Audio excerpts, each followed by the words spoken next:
शहरी को अगवा के बाद कत्ल की वारदात का ड्रॉप सीन। बहनोई हमजुल्फ और बीवी कातिल निकले, नाश बरामद, तफ्तीश जारी।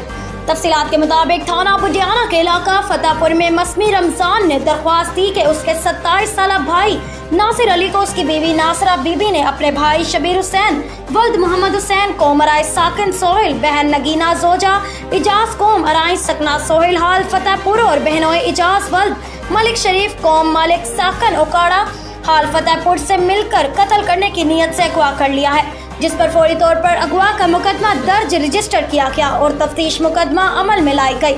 DPO सियालकोट मोहम्मद हसन इकबाल ने शहरी नासिर अली के अगवा की वारदात का नोटिस लेते हुए हदायत जारी की, जिस पर DSP पसरूर सरफराज अहमद रांचा की जेर निगरानी SHO थाना बुडियाना इंस्पेक्टर गाजी इरफान अशरफ पर मुश्तमिल टीम तश्कील दी गई।